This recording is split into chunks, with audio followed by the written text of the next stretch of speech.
The invitation came on a night that felt too normal. The bar was half full, music low, glasses clinking, nothing unusual enough to raise alarms. Masha was behind the counter in the back area, drying glasses, moving on autopilot.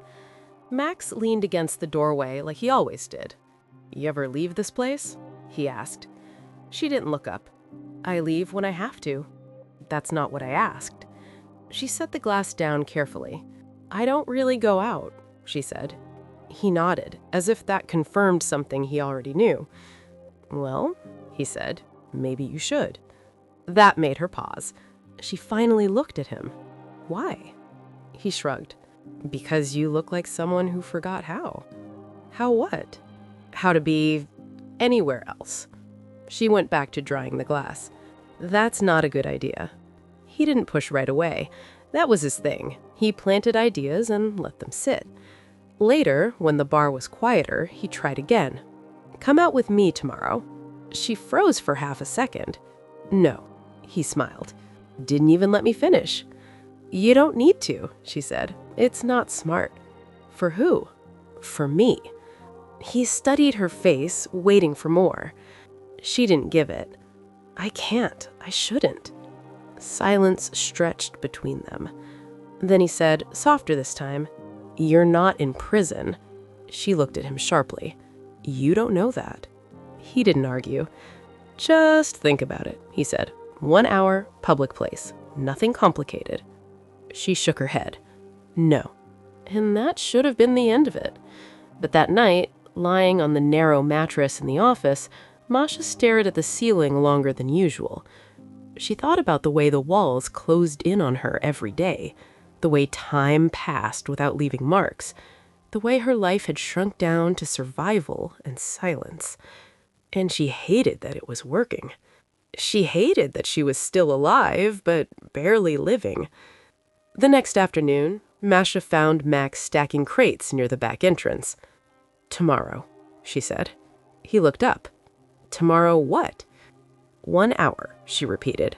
"That's it." His smile was immediate. Deal. He didn't tell her where they were going. That made her nervous. But when they stopped and she saw the lights, the sounds, the colors, she felt something unexpected rise in her chest. A laugh. Not loud, not free, but real. A small amusement park sat just outside the city. Old rides, bright signs, the kind of place people forgot existed. "I figured," Max said, watching her reaction, "you needed somewhere that doesn't ask questions."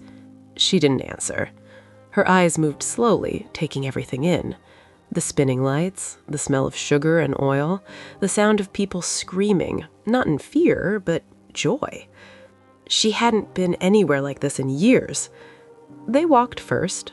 No rush, no pressure. She kept her hands in her pockets, shoulders tense, scanning faces out of habit.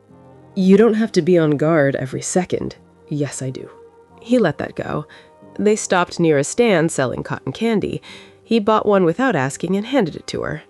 She hesitated. "It's messy," she said. "So is life." That almost made her smile. Almost. She took a small bite. It melted instantly. And suddenly, she wasn't there anymore. She was 16 again, standing in a park like this one, holding a sticky paper cone, laughing without knowing why. Natalia stood beside her, pretending to not be scared of the ride she'd just dragged them onto. "You're gonna love this," Natalia had said.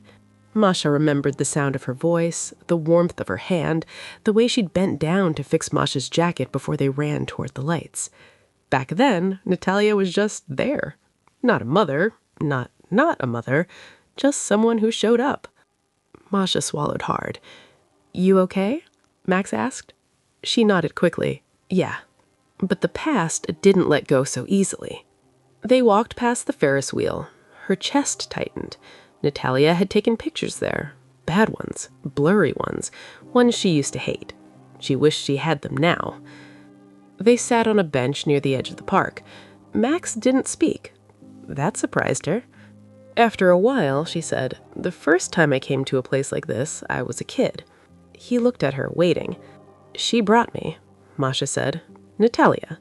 "Your mom?" "Something like that." She stared at the lights. She said everyone deserves a day where nothing bad can reach them. Max smiled faintly. Smart woman. She tried. They stayed there longer than planned, long enough for her shoulders to relax, long enough for her to forget where she was hiding. On the way back, she realized something scared her more than being seen. Being happy. Because happiness reminded her of everything she could still lose. When they reached the bar, she paused at the door. "Thank you," she said. He nodded. "Anytime." As she went inside, Masha knew one thing for sure. Letting herself smile was dangerous, but pretending she didn't want to anymore was worse.